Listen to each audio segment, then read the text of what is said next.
इराणचे नवे सर्वोच्च नेते मुस्तफा खामेनेई जिवंत असण्यावर प्रश्नचिन्ह निर्माण झालंय। मुस्तफा खामेनेई जिवंत आहेत की नाही हे माहिती नाही। अमेरिकेचे राष्ट्राध्यक्ष डोनाल्ड ट्रम्प यांनी हे वक्तव्य केलंय।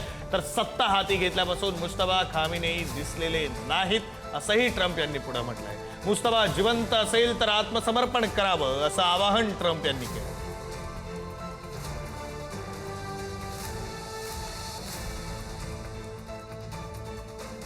इराणच्या खार्ग बेटावर पुन्हा हल्ला होऊ शकतो। आम्ही फक्त मजेसाठी खार्ग बेटावर आणखी हल्ले करू शकतो। अमेरिकेचे राष्ट्राध्यक्ष डोनाल्ड ट्रम्प यांनी हे धक्कादायक विधान केलंय। इराण संघर्ष संपवण्यासाठी करार करण्यास तयार आहे असाही दावा ट्रम्प यांनी केला।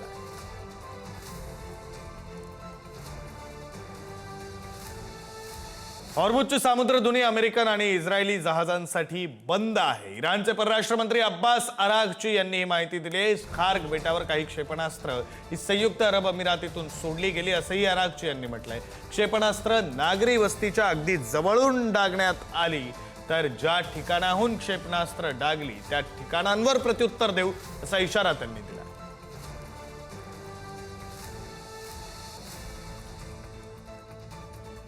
लेबनॉनमध्ये इस्रायलकडून टार्गेटेड हल्ला करण्यात आला। सिडॉनमधील निवासी इमारतीवर क्षेपणास्त्र डागण्यात आलं। मोठ्या नेत्याचा खात्मा करण्याचा प्रयत्न केल्याचा दावा करण्यात येतो।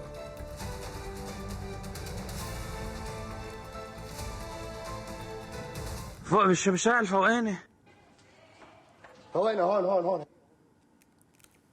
هي فوقنا الدغري فوقنا البنايه فوقانيين هي هون فوق بيتي ما بعرف هون فوق البيت क्षेपणास्त्र हल्ल्यांनी इराणमधील शिराजचे डोंगर हादरून गेले। तर शिराजमधील क्षेपणास्त्र तळ उद्ध्वस्त करण्याचा प्रयत्न शिराज जवळील डोंगराळ भागातील हल्ल्यांचा व्हिडिओ समोर आलेला आहे।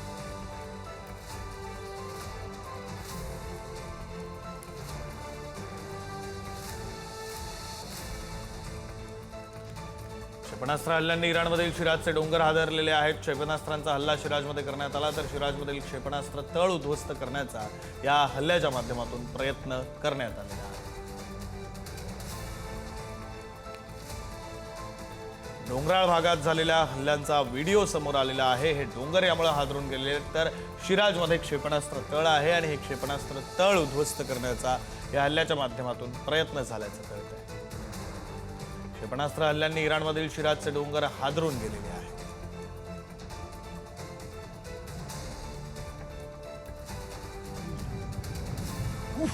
या हल्ल्याचा व्हिडिओ सुद्धा समोर आलेला आहे आणि तोच व्हिडिओ आपण आता पुढारी न्यूजच्या टीव्ही स्क्रीनवर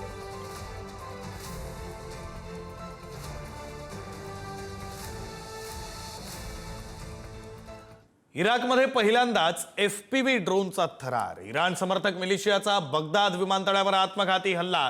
इराण समर्थित मिलिशियानं पहिल्यांदाच इराकमध्ये FPV ड्रोनचा वापर करून हल्ला केलाय। स्फोटकांनी सज्ज FPV ड्रोननं बगदाद आंतरराष्ट्रीय विमानतळाजवळील विक्टरी बेसच्या अवतीभोवती घिरट्या घातल्या आणि शेवटी एका इमारतीवर जोरात धडकून त्याचा स्फोट झाला।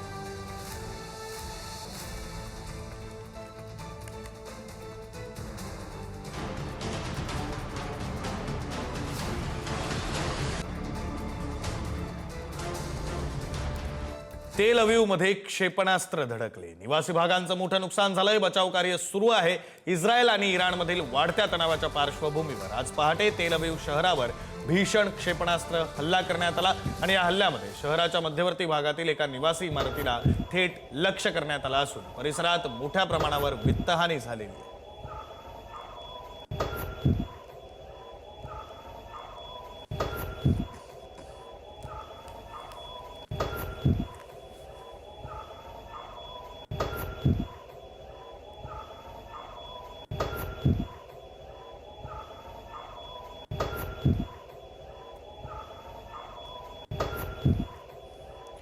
तेल अवीवच्या होलोनमध्ये क्षेपणास्त्र धडकले। होलोनमधील विध्वंसाचं दृश्य कॅमेऱ्यामध्ये कैद झालेलं आहे। इस्रायलची व्यावसायिक राजधानी असलेल्या तेल अवीवच्या होलोन या उपनगरामध्ये आज एक क्षेपणास्त्र धडकलं आणि या भीषण हल्ल्यानंतरचा पहिला व्हिडिओ समोर आला असून त्यामध्ये घटनास्थळी झालेला विध्वंस हा स्पष्टपणे दिसतो आहे।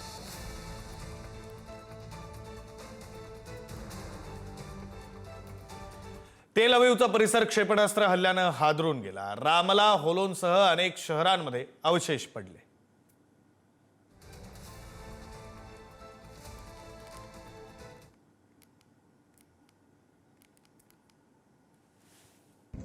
بالضبط وين التحمت والنياط.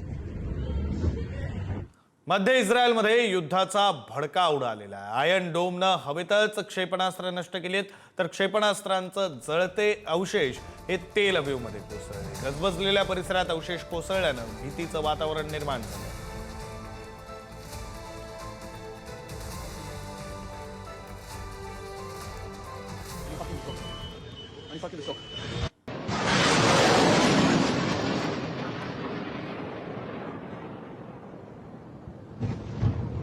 Okay.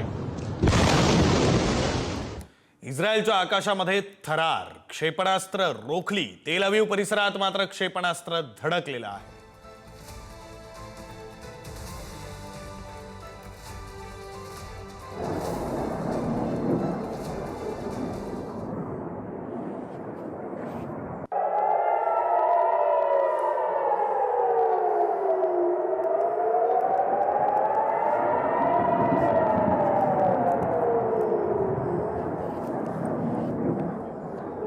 अमेरिकेचे सुमारे 5,000 अतिरिक्त मरीन कमांडो इराणमध्ये तैनात आहेत. कोणत्याही क्षणी अमेरिकन नौसैनिक आक्रमण करू शकतात. धोरणात्मक तयारीचा भाग म्हणून अमेरिकेचे नौसैनिक इराणमध्ये तैनात आहेत.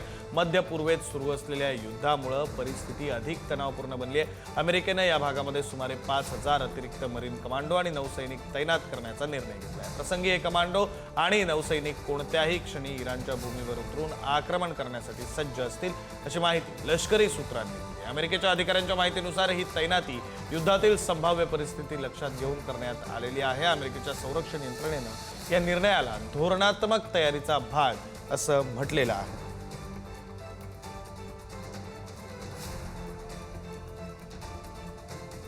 Thank you.